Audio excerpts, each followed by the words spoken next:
Kecemasan bukanlah hal yang baru bagi banyak orang.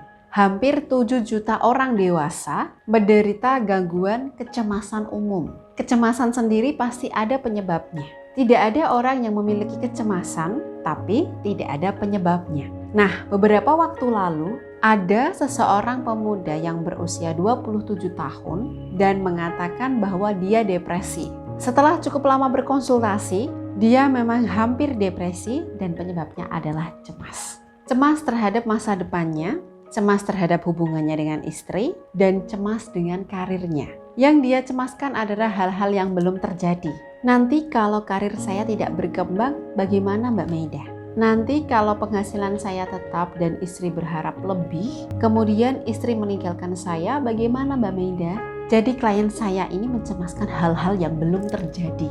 Kalau dia fokus pada solusi misalnya, bagaimana mengembangkan karirnya, bagaimana menjaga hati istrinya, mentalnya justru akan lebih baik.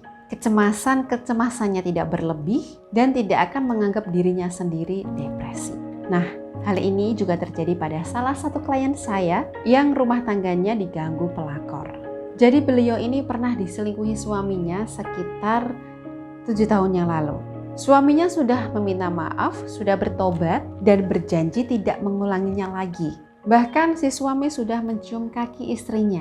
Istrinya bisa menerima maaf dari suami. Tapi rasa kesal karena sudah pernah diselingkuhi masih dibawa sampai sekarang. Bahkan rasa cemasnya makin hari makin bertambah. Karena dia takut kalau diselingkuhi suaminya lagi. Suami ke toilet membawa HP, istri curiga. Suami pulang larut, tetap bekerja saat weekend, istri masih curiga. Kecemasan ini terus-menerus ditumpuk sampai akhirnya dia mengalami kecemasan tingkat tinggi.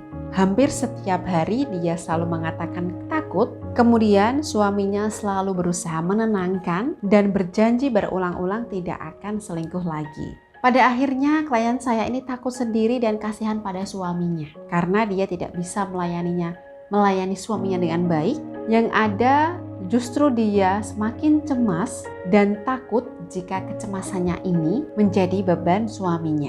Itulah kenapa akhirnya klien saya ini berkonsultasi dan mengikuti terapi Kun Fayakun. Perkembangannya sudah cukup membaik, paling minimal dia sudah tidak mengatakan takut setiap hari. Sekarang beliau masih proses terapi 3 kali lagi dan saya harap perkembangan baik datang dari beliau. Nah, bagi Anda yang mengalami masalah serupa, Anda bisa mengikuti terapi Kun Fayakun. Terapi Kun Fayakun adalah pengobatan Islam yang membantu mengatasi penyakit medis maupun non-medis melalui media tasbih Ar-Rahman. Cara penggunaannya cukup letakkan tasbih Ar-Rahman di atas 1 gelas air putih yang ada tutupnya. Kemudian biarkan selama 1 malam dan di setiap pagi Anda harus mengkonsumsi air tersebut sampai habis. Untuk sehari-hari ada wirid Ar-Rahman yang perlu Anda baca.